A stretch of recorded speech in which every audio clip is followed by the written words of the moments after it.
কিছু মুনাফিক মার্কা মুসলিম তারা ইমামদের ভালো চোখে দেখে না।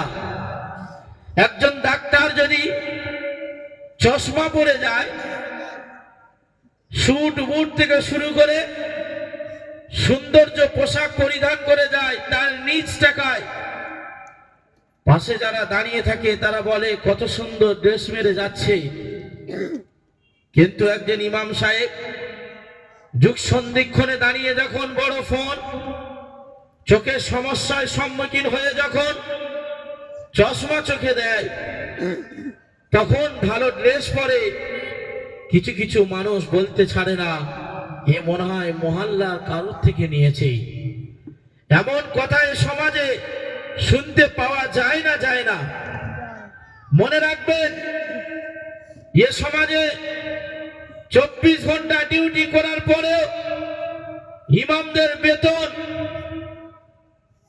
সব থেকে ভারতবর্ষ যদি কোন কর্মচারী হিসাবে যদি হাদিয়া পান, সব থেকে হাদিয়া কম ইমাম সাহেবরা পায়। তাই আমি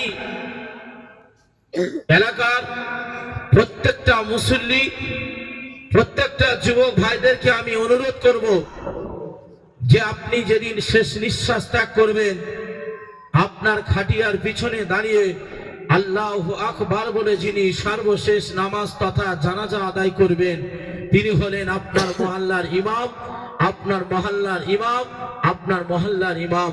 তাই বেঁচে থাকতে জীবনে ইমাম সাহেবের সঙ্গে আপনারা দুর্ব্যবহার করবেন না, এতটুকু আমি অনুরোধ করব।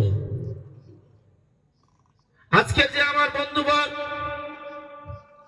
মাওলানা আকরামুল হোসেন সাহেব যে বৃহৎ চিন্তা ভাবনা নিয়েছে, আপনারা কি ভাবতে পেরেছেন যে আজকের এই ফাঁকা ময়দানে রাসূলের ঘর হবে? এই ফাঁকা ময়দানে দাঁড়িয়ে পাঙ্গাস খালির মতন গ্রামে যে রাসূলের মুখস্থিত বাণী আল্লাহর পাক কালাম শরীফ তেলাওয়াত হবে, এটা কিন্তু আপনারা কল্পনা করতে পারেননি। তাই আমি মহল্লাবাসীকে আমি অনুরোধ করব যে আকরামুল তার সহপাঠীরা যে উদ্যোগ নিয়েছে, আপনাদের অর্থ, আপনাদের বুদ্ধি, আপনাদের শ্রম তার পাশে যদি আপনারা না দেন, এ প্রতিষ্ঠান আগায় বাড়বে কি করে?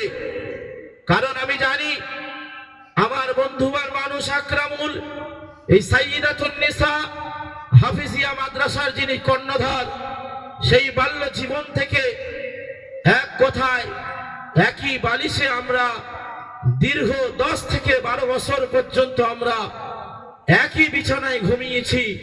আল্লাহর কি মহিমা!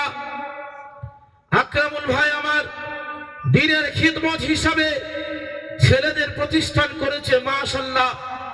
আল্লাহ পাক আমার মতন গুনাহগার আমি জিয়াউল হক, আপনারা জানেন যে তেঁতুলবেড়িয়া হাটপুকুরিয়া অঞ্চলে তথা ডানিয়া থেকে শুরু করে ক্যানিং পশ্চিম বিধানসভার মুজাদ্দিদুজ্জামান পীর আবু বকর সিদ্দিকী রহমাতুল্লাহি আলাইহি মতদর্শের উপরে নারী শিক্ষা দিনী আবাসিক প্রতিষ্ঠান একটা ছিল না।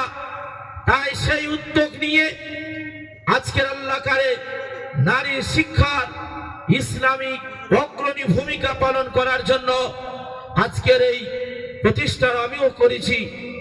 উভয় প্রতিষ্ঠান দরকার সমাজে, কারণ ছেলেরা যেমন ইসলামিক শিক্ষিত হবে, নারী সমাজ ইসলামী শিক্ষিত হবে।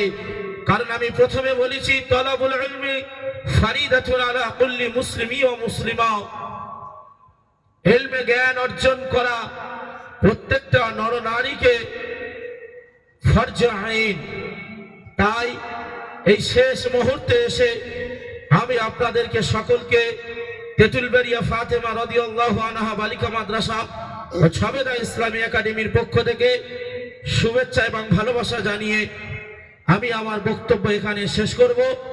তার আগে বলবো যে আপনাদের কন্যা সন্তানকে যদি দ্বীনি শিক্ষার পাশাপাশি জেনারেল শিক্ষা আপনারা প্রদান করাতে চান, তাহলে আপনারা যোগাযোগ করবেন তেঁতুলবেড়িয়া বালিকা মাদ্রাসা, যে মাদ্রাসায় ভর্তি করলে এইচএস এর সাথে উচ্চ মাধ্যমিক যেমন একদিকে দেবে, সরকারি সমস্ত প্রকল্প কন্যাশ্রী থেকে শুরু করে সমস্ত এডুকেশন পাবে, তার পাশাপাশি ইসলামিক শিক্ষিত সেখানে হবে।